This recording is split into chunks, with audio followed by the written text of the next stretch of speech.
Ramadan atau sebelum Idul Fitri kajian kita sudah sampai surat An-Nisa ayat 144 ingkang masih berbicara tentang orang munafik. Memang Al-Quran kalau bicara orang munafik itu panjang.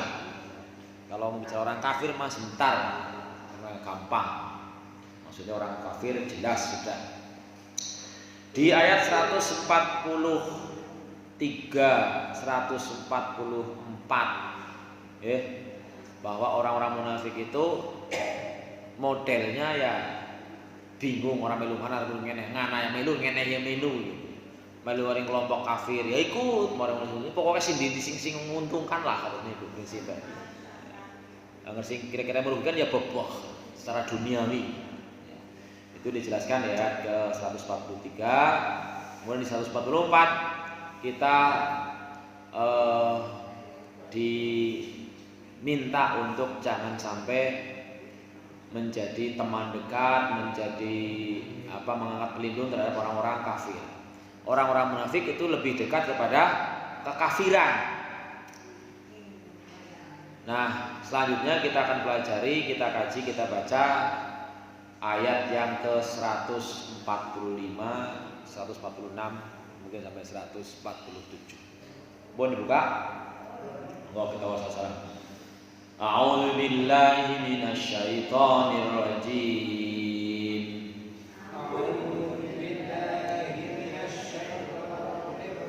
Bismillahirrahmanirrahim.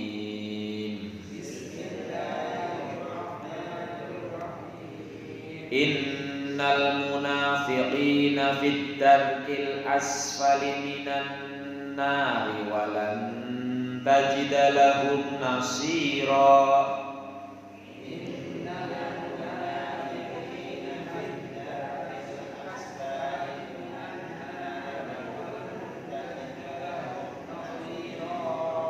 Asfal pendek fa-nya ya.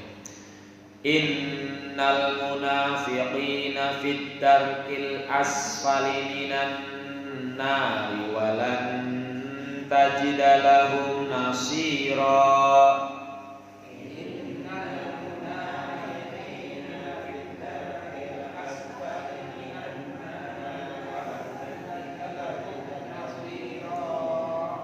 Illal ladzina tabu wa aslahu wa'tasamu billahi wa akhlasu dinahum lillahi fa ulaika ma'al mu'minin.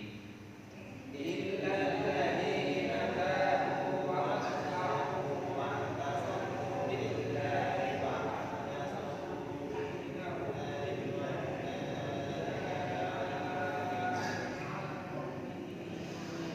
nafas agak panjang. Illal ladzina tabu wa aslahu wa'tasamu billahi wa akhlasu dinahum lillahi fa ulaika ma'al mu'minin. Illal ladzina tabu wa aslahu wa'tasamu billahi wa akhlasu dinahum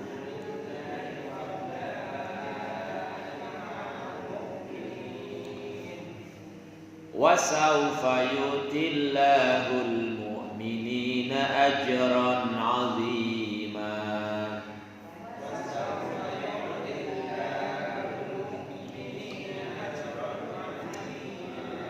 Wa sawfa yu'tillahul mu'minina ajran 'azima.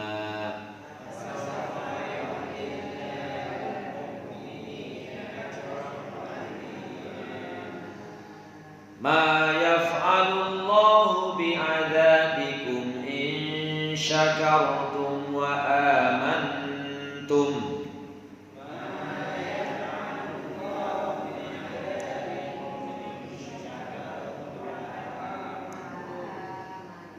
Ma yaf'alullahu bi'adzabikum in syakartum wa amantum.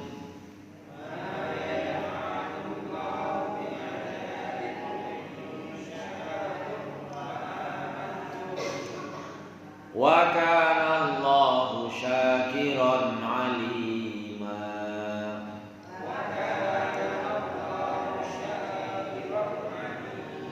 Shadaqallahul azim. Kita baca 3 ayat saja. Innal munafiqina, sesungguhnya orang-orang munafik, fit darkil asfali minan nar, di tingkatan terbawah dari neraka.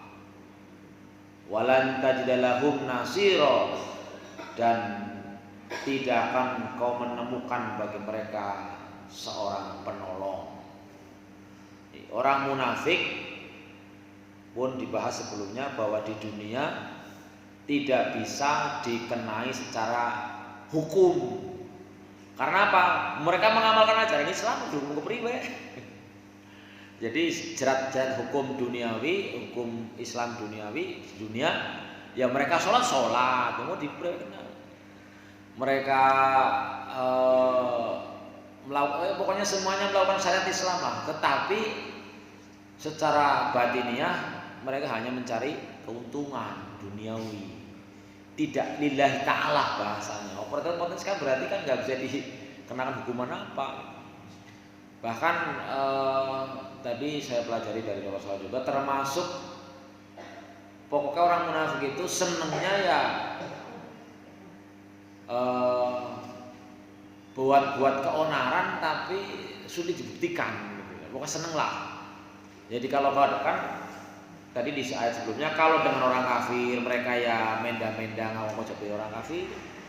Kalau ada orang beriman dia dengan ngaku-ngaku sebagai orang beriman, menunjukkan sikapnya kayak gitu. Kan itu berarti kan merugikan semua orang Islam.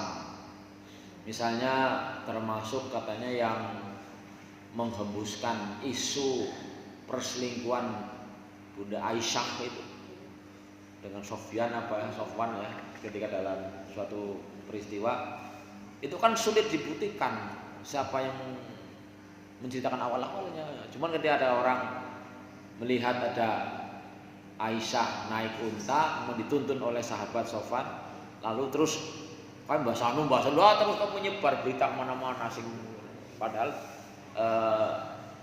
nggak sudah kenyataan, bahkan juga sampai Rasulullah juga bingung, kemudian sahabat-sahabat lain bahkan bapaknya Aisyah Abu Bakar juga bingung.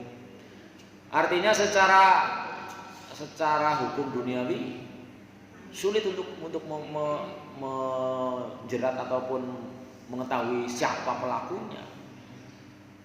Sampai-sampai akhirnya peristiwa ini bisa diputuskan bahwa Sofwan maupun Aisyah tidak bersalah oleh Allah sendiri. Bisa, kalau Allah kan mengetahui barang yang gaib, dan turunnya ayat yang membebaskan kesalahan bahwa tidak seperti yang dituduhkan. Itu orang-orang yang senengnya pokoknya orang seperti itu kategori orang munafik juga.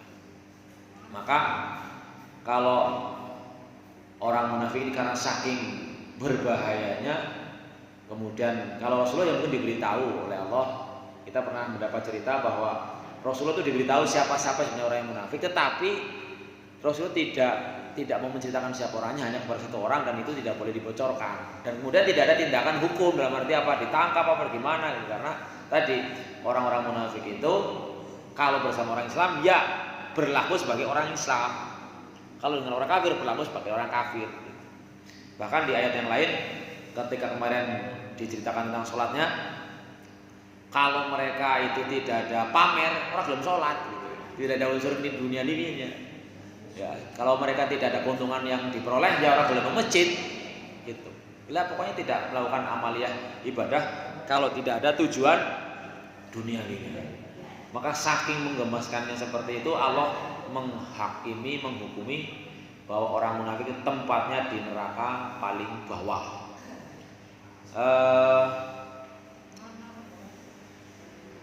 Jadi ini Allah menggunakan dua istilah tentang tingkatan. Yang satu derajat, darajat, kan ada ayat mengatakan ya Rasulullah alladzina amanu minkum walladzina darajat. Derajat, kalau darajat itu semakin tinggi semakin baik. Tapi kalau darokat itu semakin ke bawah, semakin jelek gitu. Ini kan darokat bukan fidarojatil akhirah sih, tapi bukan fidarojatil asfal. Innal munafiqina fid darkil asfali minan nar. Sungguh orang-orang munafik itu nanti tempatnya di kerak neraka paling bawah, derajat terbawah dari neraka.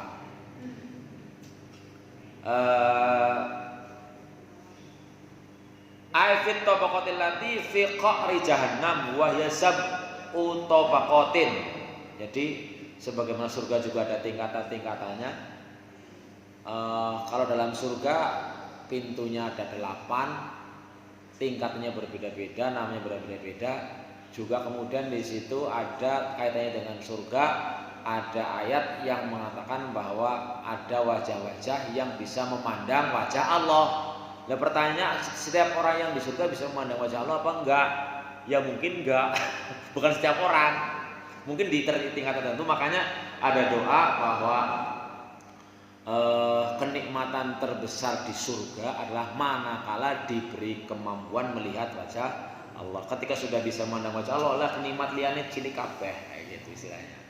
Terus karakter tentang surga, kalau meskipun di situ digambarkan ada makanan, ada buah dan sebagainya, kalau di makanan di dunia karena nasi bosen mbok. Misalnya makanan yang paling enak apa sate budino, sate terus ya bosen mbok. Durian terus malah meriang.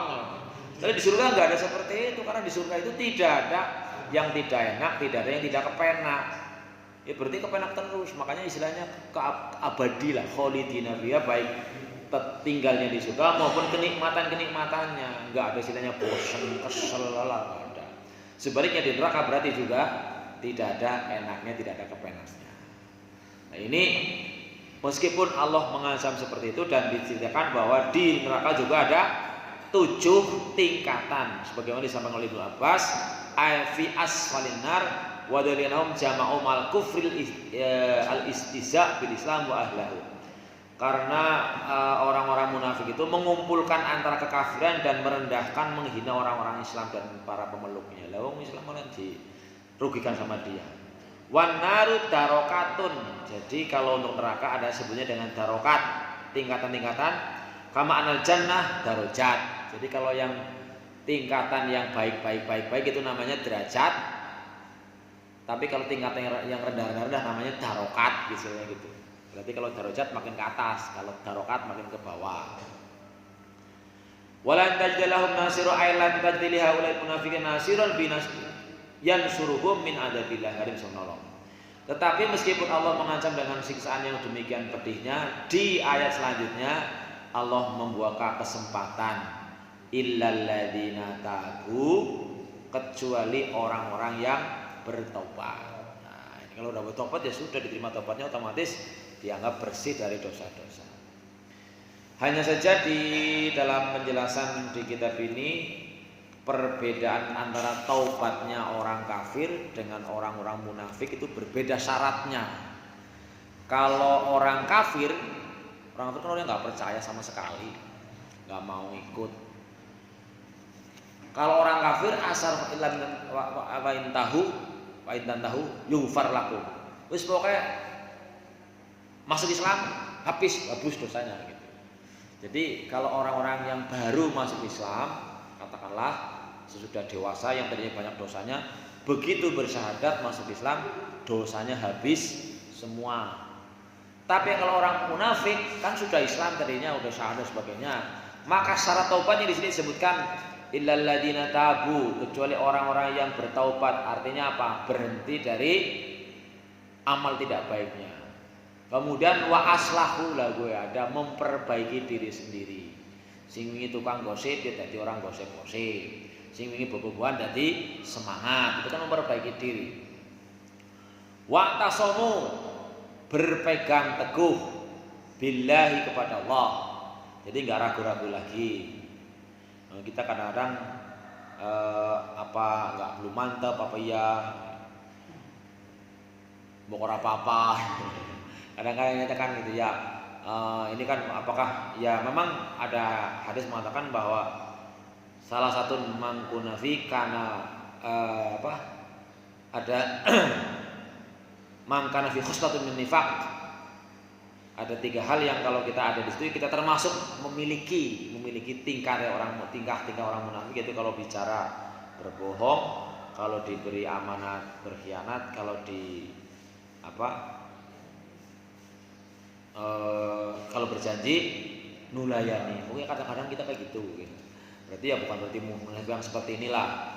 Tapi di sini ada kata-kata kalau kita itu bertaubat kemudian berhenti berarti menyesali, waslahu berbagi diri, wa tasamu berpegang kepada Allah dengan mantap, wa akhlasu dinahum dan memurnikan agama. Dalam beragama itu betul-betul lillahi, hanya karena Allah, tidak mengharapkan pujian, ora dadi seneng ngerti puji, ora dadi melengkek ngerti wadani. Bahasanya pokoknya lillahi ta'ala lah. Lillahi ta'ala betul-betul hanya karena Allah Subhanahu wa taala, dipuji yang ngono ora urus gitu. Faulaika ma'al mu'minin, maka orang-orang tersebut akan sama dengan orang yang beriman. Artinya ya selagi masih hidup di dunia, makanya di dunia orang-orang munafik tidak dikenakan hukum duniawi, hukum Islam duniawi yang di dunia seperti misalnya hukum ditangkap, dipancung dan sebagainya, karena mereka termasuk orang-orang Islam. Hanya saja ketika mereka itu kemudian mau bertobat sebelum mati, maka Allah terima tobatnya, misalnya kemudian dia statusnya sama dengan orang beriman lainnya. Makanya kenapa di dunia kok dalam ceritanya orang-orang munafik ini tidak dikenai hukum dunia, kecuali memang mereka menentang, misalnya orang-orang yang menganggap bahwa zakat tidak wajib, itu termasuk yang diperangi. Karena dia orang Islam menganggap zakat wajib karena salah memahami bahwa yang wajib membayar zakat hanya kepada Rasulullah katanya gitu. Ketika Rasul kan ayatnya berbunyi khudz min amwalihim shadaqatan, itu kan perintahnya kan khudz wahai Muhammad gitu. Padahal kita memahami bahwa perintah Al-Quran meskipun kata-katanya itu kepada Nabi Muhammad, bukan berarti hanya Nabi Muhammad. Qul huwallahu ahad, berarti apa kan Muhammad yang suruh mengucap Allahu ahad, ya kita semuanya gitu.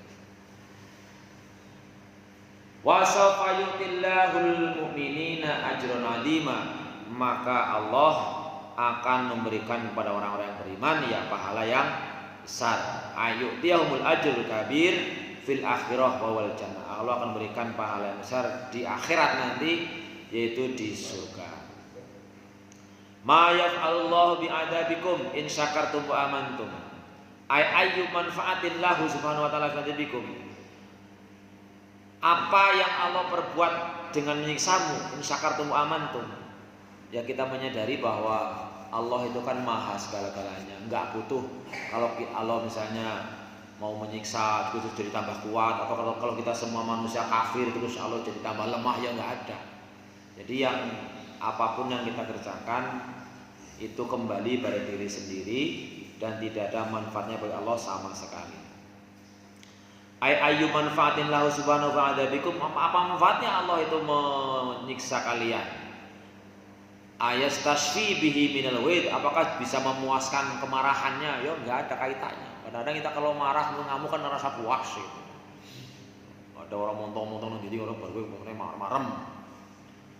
Am yudriku bisar, apakah ada bekasnya, ada asarnya, ada bekasnya, ada dampaknya? Ya enggak ada.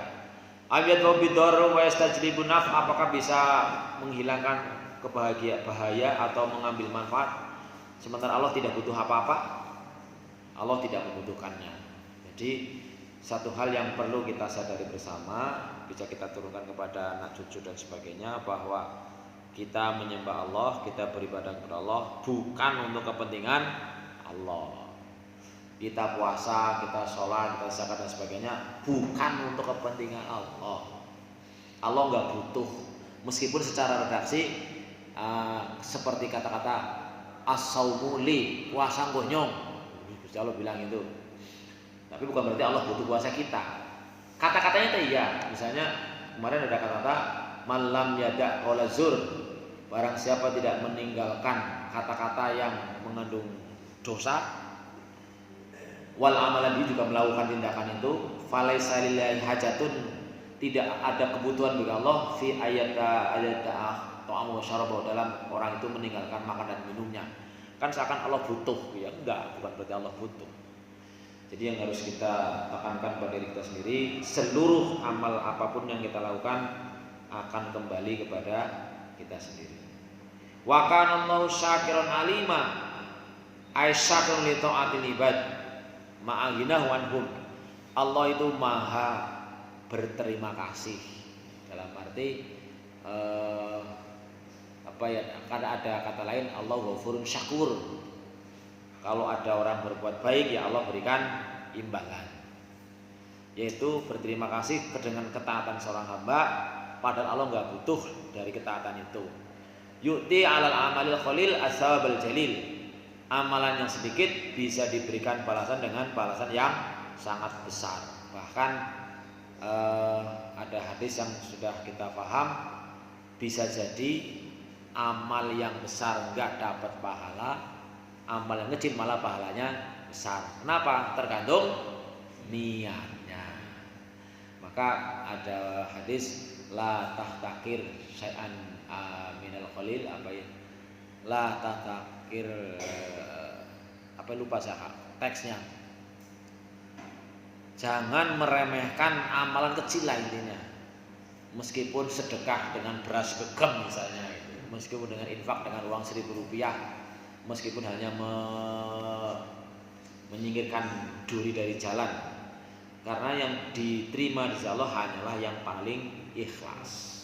Ya, kita sedekah besar, barangkali kita berharap, punya harapan dianggap dermawan dan sebagainya, maka yang paling ikhlas itu yang diterima, sehingga yang akan mendapatkan pahala ya yang ikhlas itu. Kalau yang besar-besar, sholatnya barangkali ada rianya, ada pamernya, gitu. Tapi ketika sendirian maka tidak ada pamrih.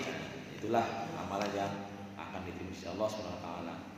Jadi itulah kaitannya tentang meskipun orang-orang munafik diancam dengan siksaan yang demikian dahsyatnya, tetapi Allah memberi kesempatan. Karena memang dalam hadis lain dikatakan, innallaha yaqbalu taubata 'abdin ma lam yughurghir. Allah senantiasa memberi kesempatan akan menerima taubat seorang hamba sebelum seperti Fir'aun sudah cengep-cengep, sudah tidak ada kemungkinan kecuali mati, baru tobat, nggak bisa. Oleh karena itu Rasulullah mencontohkan bahwa Rasulullah bertobat sehari tidak kurang dari 70 kali. Ya, kita dihimbau, diminta, diajari agar banyak-banyak bertobat. Barangkali itulah yang bisa saya sampaikan untuk pagi hari ini. Sekiranya ada yang perlu didiskusikan, monggo. Ini baru jam berapa ini? Jam 6.48 ya.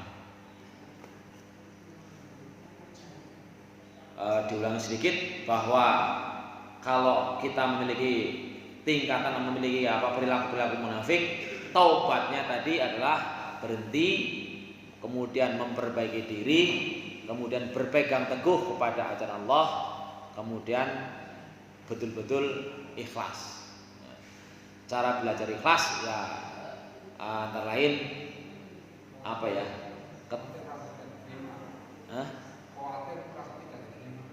Iya, merasa khawatir, bukan putus asa, tapi merasa khawatir bahwa jangan-jangan amalan saya tadi gak terima, maka bukan jadi semangat gitu. Jadi kekhawatiran yang menyebabkan kita tambah semangat, bukan kemudian ragu-ragu terus. Barangkali itu Bu, Bapak Ibu ada yang mau ditanyakan? Untuk biar jadi orang tidak menjadi orang munafik. Kiat-kiat agar kita tidak menjadi orang munafik ya, kalau diantaranya kan kalau orang munafik itu tadi motivasinya duniawi ya, maka dunia itu kan biasanya kelihatan orang lain.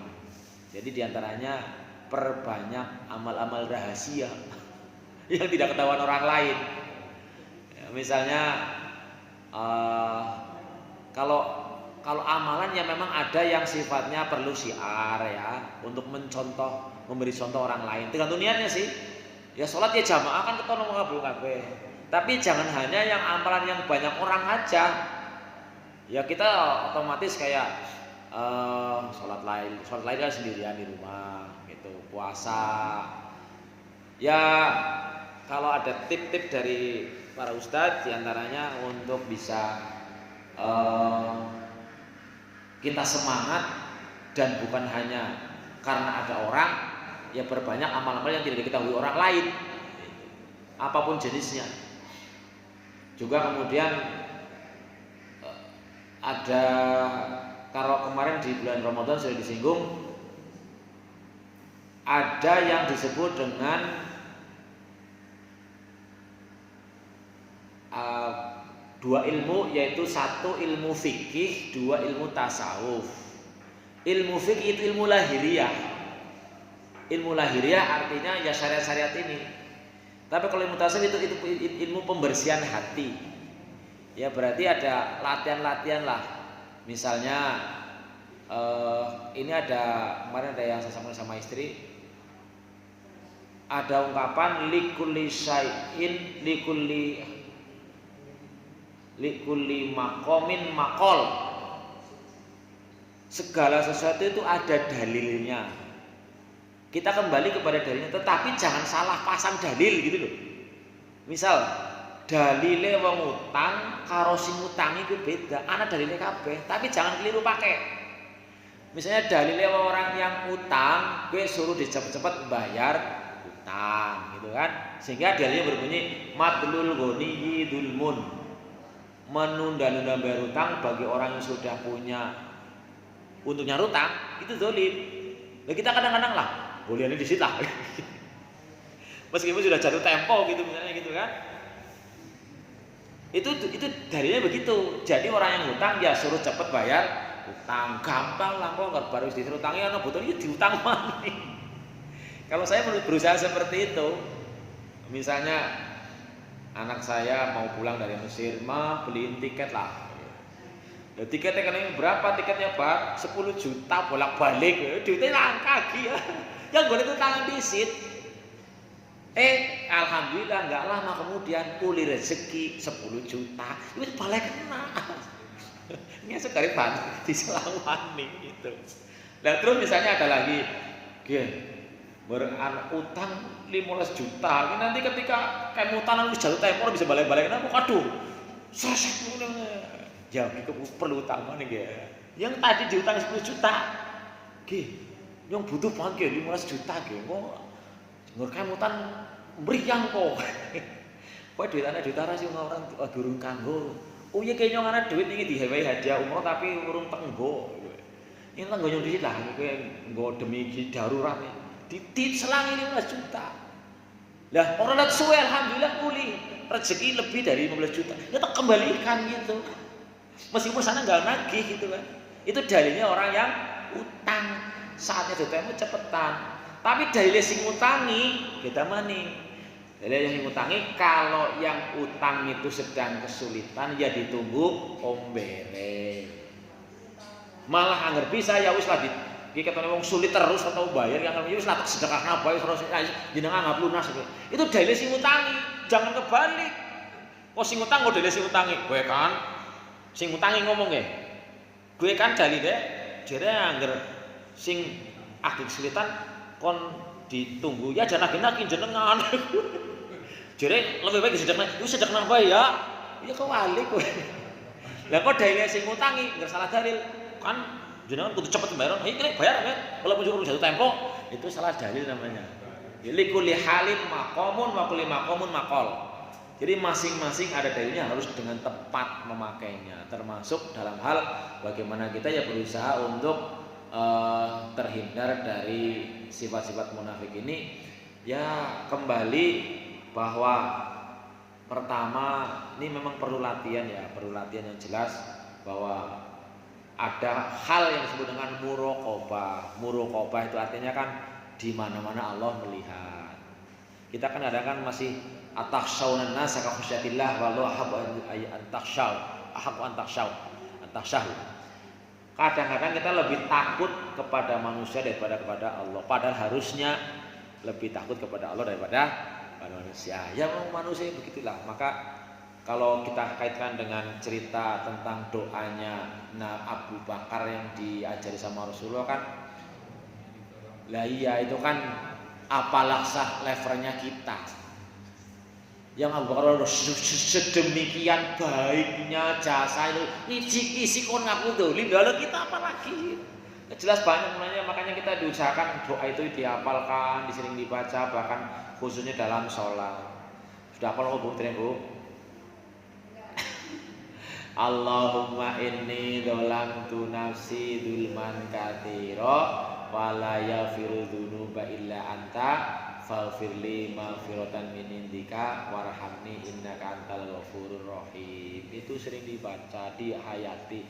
Ya Allah dulur jan dolime paring awak ketekake banget ngerti napi gebeh ngertikan welek ketabrak bae. Mun itu dolim. Itu Abu Bakar yang diajari, apalagi kita. Itu diantaranya adalah ya sebagai wirid harian lah, bahwa untuk menyadari bahwa kita terlalu masih banyak dosa di hadapan Allah Subhanahu wa taala. Di samping itu juga ikhlas itu kayak gini. Kemarin saya mendapatkan membaca postingan, kadang-kadang kita kan yang bikin kita tidak tenang hatinya karena ingin mengubah orang lain. Ya mbok, pengen anaknya nurut, pengen bojone nurut, pengen kekarepan kita diikuti gitu. Tapi itu ada postingan bahwa pertama Nabi Nuh tidak berhasil mengubah anaknya, benar ya? Yang kedua Nabi Lut tidak berhasil mengubah istrinya. Nabi Ibrahim tidak berhasil mengubah bapaknya. Asia tidak berhasil mengubah suaminya. Bahkan kalau lebih dulu sana lagi, Habil tidak berhasil mengubah kakaknya atau dulur lanangnya lah gitu kan. Terakhir Rasulullah tidak berhasil mengubah pamannya. Lan jenengan sampak pengen rubah wong liya. Maka yang penting udah ikhlas aja, tugasku menyampaikan. Ibda binafsik, wis ubah bae awake dhewe. Perkara wong liya ora gelem wis disampaikan wis rampung. Kula nek mikir-mikir stres kesuk dan sebagainya, ya Allah ini stres dhewe iki. Nggone mulang bocah 24 bae sing kana turu, sing kene ngobrol, sing kene. Tapi mungkin Agus Bapak matur ngendikaken wis ngendika ngermulang kene nyate pinter ngomong dia wis goblok gue. Bocah sakene masyaallah, aku bingung ngono. Tapi masakan orang mulang atau niku. Wis pokoke niate menyampaikan lah. Kuwi diberbaku jago didari liya ya kembali ya mung ngono urung bisa dari guru sing mangen. Niku mawon lah. Kan jadi enteng. Ya, tugas kita hanya berusaha. Makanya kalau kadang-kadang kayak ngapa-ngapain ngubah dongane kayak ngono stres dhewe lah. Kan angel iki. Ya sering ini kamu kadang-kadang kalau kali bojo wis lha kok urip kalau wis 29 tahun dengan orang-orang paham nyong jadi iki. Takune kesuh. Ngono kesuh ora nyong kesuh meneng bae ora ngomong apa-apa malah. Ya wong kula turunane wong sing ngundang bae kang aring dhuwur iki bukan berarti mencari pembenaran, tapi kan berusaha memahami itu akan lebih mudah daripada ingin dipahami. Ya wis lah tugas kita menyampaikan. Nabi Muhammad ora berhasil mengubah pamane kok. Ya makanya kan ada ayatnya tadi. Sekuat apapun kita menginginkan, tapi itu kalau misalnya merubah itu hak prerogatif Gusti Allah. Ya kita belajar untuk bisa merubah, tetapi jangan targetkan harus berubah. Itu kewenangannya bukan kewenangan kita, sudahlah. Enteng insyaallah kalau bisa begitu, maka ya kalau betul-betul kata kuncinya asal ikhlas ya kok penak. Tapi kan angel ikhlase gitu. Karena kita kepenginnya dituruti ya. Ya. Mudah-mudahan kita termasuk orang-orang yang betul-betul bisa menjiwai makna lillahi ta'ala gitu. Asal Allah ridho wis wong berdoa. Yang penting kita berusaha untuk bisa menjadi orang yang bisa diridhoi orang lain, tetapi jangan berharap orang lain harus ridho kepada kita, karena ridho nas senengnya menungsa kepada kita itu sesuatu cita-cita yang tidak mungkin tercapai. Digambarkan kados dene sing tiyang sing adol niku adol keledhe karo anake lah. Ngapa-apa diwadani wae lah. Orang wong sing seneng kabeh. Mungkin begitu secara yang saya bisa sampaikan, ya kita intinya berusaha untuk menjadi baik. Allah tidak menuntut hasil, tapi menuntut usaha. Itulah makna tawakal. Oke. Jadi gini, makna tawakal itu kemarin saya belajar juga, yang bisa diusahakan semaksimal mungkin. Ya namanya nasihati juga usaha, bekerja berusaha, kemudian apa maning ya berdoa juga berusaha. Tetapi yang di luar jangkauan tidak bisa diusahakan, ya kita titipkan. Contoh, kita kepengen anak kita nurut, tapi kan orang sabar dicekeli sama 24 jam. Ya Allah, kalau ada doa yang itu ya apa? Kadang-kadang saya juga lupa. Allahumma anta rabbus samawati wa rabbul Allahumma anta rabbus samawati wal ardi wa rabbul arsyil azim. Anta akhidun binasyatiha. Maksudnya ya Allah, engkaulah yang mengatur seluruh langit, bumi dan isinya lah. Semuanya di dalam genggamanmu. Nah, kulo titip. Nah, saya titipkan anak saya titipkan istri saya titipkan suami saya titipkan adik-adik saya, semoga engkau selalu menjaganya. Itu yang kita bisa usahakan begitu kan. Ini namanya anak nang kamar udah bisa dicekeli, nang kamar orang tinggal apa. Jadi doa itu sangat penting bagi kita. Maka ya seringlah kita berdoa, monggo tidak usah bahasa Arab, bahasa Jawa ya boleh, bahasa Indonesia ya boleh, bahasa Inggris juga boleh. Allah Maha mengetahui. Barangkali itu yang bisa saya sampaikan. Masih ada lagi? Cukup ya? Ini sebagai pemula, kembali lagi mudah-mudahan kita termasuk orang yang dijiwai oleh surat Ali Imran, yaitu satu, kalau dalam surat Al-Imran yang dijadikan surga itu adalah bersegera, cepet-cepetan kepada kebaikan. Makanya kalau ketika ada niatnya jangan diusahakan, jangan besok. Ya bang, kita ada perhitungan. Yang harap mulai puasa esok dina Senin lah. Ya udah dilaksanakan, disegerakan. Yang kedua, baik lapang maupun sempit, infak angger iki lapang ya infaknya mungkin mandan gede, ya sempit ya sedidik-didik lagi. Tapi kan mesti pahalanya tentu yang sedang mana. Kemudian mudah memaafkan orang lain. Kemudian ketika berbuat salah ya segera minta maaf baik pada manusia maupun kepada Allah. Itu kemudian termasuk orang-orang yang Allah janjikan surga di hadapan nanti di akhirat kelak. Mudah-mudahan kita mendapatkan yang terbaik bukan hanya di akhirat tapi juga dunia dan akhirat. Kiranya itu yang bisa saya sampaikan. Kurang lebih maaf. Kita akhiri dengan doa kafaratul majlis. Subhanallahumma wa bihamdika asyhadu an la ilaha illa anta astaghfiruka wa atubu ilaik. Assalamualaikum warahmatullahi wabarakatuh.